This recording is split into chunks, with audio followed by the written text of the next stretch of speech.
Hello, everyone. Today I want to talk about Africa and Nigeria in particular. A lot, a lot is going on in Nigeria. And I feel sorry for not just the Nigerians in Nigeria. I feel sorry for Nigerians in diaspora. I, for a very long time, I have always tried to avoid getting involved in all this kind of situation, social media in particular. There are times in the past that I've done some videos, but then at some point I get discouraged. Not really discouraged, but I just keep thinking and believing that I really don't need to do that because I believe that sooner or later we are going to get a leader that will get it right in Nigeria. Because I believe if we got things right in Nigeria, that will extend to the whole of Africa and the world at large. But unfortunately, years after years after years, we only just hope and believe, and with the knowledge that Nigeria has got all the potentials required for Nigeria to be one of the best country in the whole world. I'm not talking about Africa. If these resources have been used judiciously, or if we've had visionary leaders that can turn things around. You see, the problem of Nigeria is not as big as our Nigerian leaders are making it to look. In fact, the problem of Nigeria is a problem that can be solved within 5 to 10 years, and that country will not be recognized. But unfortunately, from independence, it's been over 64 years now, and we have not been able to get one single leader, a visionary leader, who can turn Nigeria to the giant of Africa that it's meant to be. And this thing gives me sleepless nights. I wake up in the middle of the night sometimes thinking, why are things going on the way they are going in Nigeria? As much as you want to turn a blind eye away from Nigeria, the news that you hear, the stealing that goes on, the area of incompetence of our leaders just keep you awake. And that made me make that decision that whatever it's going to take, I will have nothing to do going forward from now on than to find a way to liberate the minds of Nigerians, both at home and in diaspora. Because if we understand the potential that we've got no business with what we are going through back home. And the biggest thing that sets me off is when I see our young Nigerians, young professional Nigerians, selling their properties, leaving their profession to come to the West. And when they get here, when you see what they go through, that sets me off. Over 100 years ago, you will have to be put in chains and dragged to Britain as a slave or as slaves. But it pains me and it pains me and baffles me why in this 21st century 2024 we are in now, 64 years after the British have left Nigeria. Today, our young ones are now selling their properties to come to these modern slaves. And after paying as much as 15, 20 million to get to the UK or other parts of the world, you need to see what they go through. And that will be asking you, or that will be kicking you in the teeth to tell you that our leaders back home have failed and they have no shame.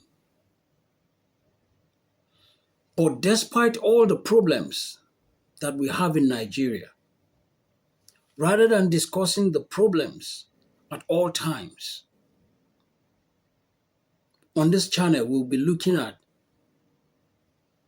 what can we do, what solutions are available, what options have we got.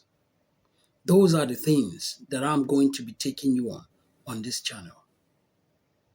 And today, I'm going to give you one reason why we are where we are. There's no point continuing in discussing our problems. We need to start thinking about the solutions. And one of the major problems that I'm aware of is not what you are thinking of. Because 90% of Nigeria, or Nigerians, believe that one of our biggest problems is leadership. Yes, I agree, and I also disagree. It depends on the kind of leadership or leaders that you need that will make me believe that it's leadership. For me, it depends on that leadership. We need a leader that we understand that Nigeria, from independence, has not worked. It's not working. And on the current trajectory will never work. And the major reason why we have not moved an inch from 1960. Everything you see in Nigeria are the things that the colonial masters did. And a little bit of, when you do something, it takes a bit of time before that thing deteriorates. Nigerians, we have a culture of not knowing how to maintain things. I'm sure most of you, if you are in your late 40s and 50s and above, you will understand and you will agree with me that in Nigeria there were times when electricity wasn't an issue. You could go 3 weeks without the light being taken off. And if they did take it off, in 30 minutes, they would bring it back. That was then. There were times when our roads are as smooth as anything. The journey between Lagos and Kaduna is just 7.5 to 8 hours. And when you kick off, if you are going by public transport, 8 out of 10 passengers would have fell asleep because the roads were that smooth and that good. And they will all be woken up in Jeba or Mokwa if you are going from Lagos to Kaduna for everyone to freshen up. Those that need to eat will eat. Those that need to pray will pray. The driver will freshen up himself and the journey takes off again. You go through Tegina and all those places, proper bush. But security was there then. The odd stealing, the odd criminals here and there, occasionally, that is all over in the whole world. You can never take that away. But you have peace of mind. Everybody will go to sleep except the driver or 1 or 2 passengers. That was how good our roads were then. During this time, I remember you go into every compound, particularly the city center. I grew up in the north, and there's hardly any compound you walk into. you will not find pipe-borne water. There will be a running tap at the far end of each compound. There's no single flats you go into. There's always water, pipe-borne water, tap water, not borehole. All growing up, nobody knew what they call borehole today. The house that are a bit further to town might have some well, but you always see taps around. Those were the good times. All the things that you are seeing in the West today, you see the Morrisons, you see all these shops here, all these shops there, massive, massive shops. All the things you see here, that was how it was in Nigeria then. I still remember the Leventis. I still remember the Chalarams. I still remember the UAC. I still remember so many, many Leventis, so many, many big, big stores. And I still remember so many companies that our brothers, our uncles go to work. Then I remember companies that run 24 hours. Electricity wasn't an issue. People will go to work 6 in the morning to 2 o'clock in the afternoon. Another set will go 2 o'clock to 10 o'clock at night. And another set will go 10 o'clock to 6 o'clock in the morning, just as it is in the West. All of a sudden, gradually, due to the incompetence of the generation of leaders that we keep having, all these things died off. As these things are dying off, the population of Nigeria is growing up.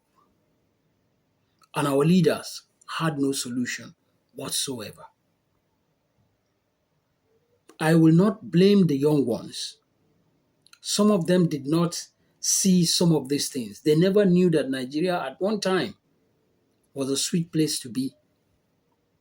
So we can't blame them. But for many that are in their late 40s and 50 and above, I'm sure knows what I'm talking about. At that time, when people come out of school, there's a job waiting for them. And every parent are doing competition, are competing to send their kids, their children to school. Because you see the results from those that come back from NYSC. Before they finish NYSC, they're already having a job. What happened to all that? And all these times I'm saying, most of the resources and money that were used are from cocoa from the West, cotton and groundnut from the North, coal and palm oil from the East. Oil booming had not really gone on. So most of the things that were done in Nigeria was without the oil. It was just natural resources, farm. Today we still have all the lands everywhere. We have lands everywhere, but we cannot make use of it. So to come back to where I'm going, why we are where we are today. When the British were ruling Nigeria, they were doing everything with their own brain. They were not considering Nigerians.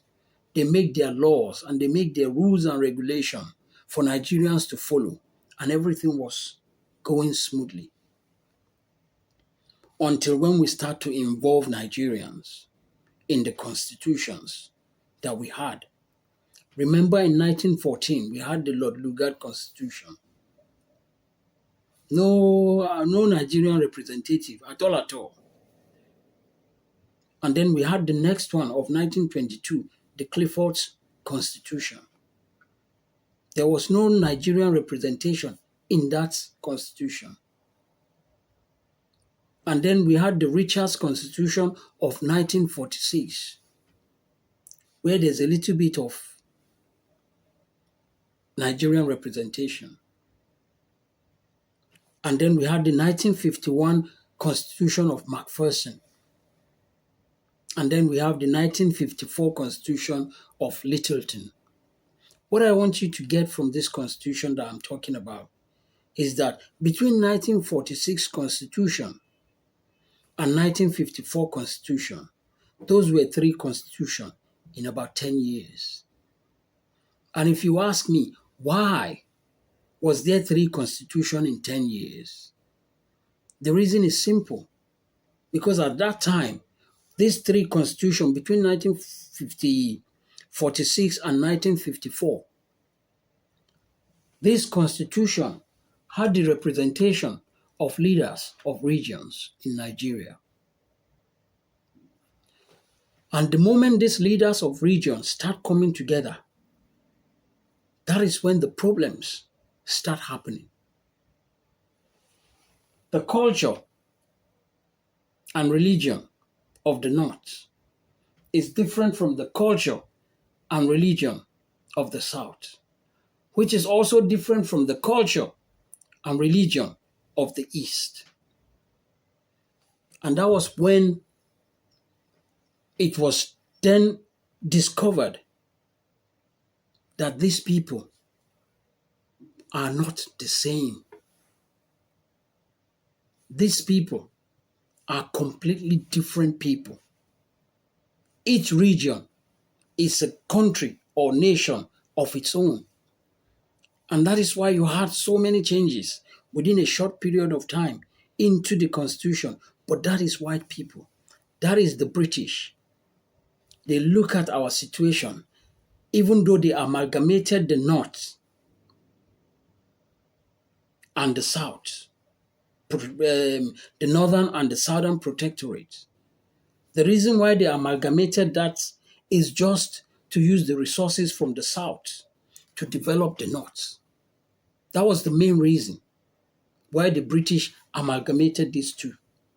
But as the years goes by, they started discovering that unfortunately, these people are not the same. And this issue became so tough between the 1945s and the 50. I mean, the year 1945 and 50. It became a war between all these regional leaders and regions. Every time at a council meeting, there's an issue. It was at that time that Tafawa Balewa in 1948 at a council meeting stood up after a lot of hassle and fights, stood up and said that at that council meeting, they are all one. They all understand each other, like what is happening today. But outside that council meeting, that the union is artificial. That was the word of Tafawa Balewa in 1948. And all these issues carried on up to 51, 52, 53. And that was what led when Britain or British, the colonial masters, when they got tired of our wahala, every day, fight. Just for you to understand that this ethnicity, religion, and culture did not start today. It has started before all these our leaders. Many years ago.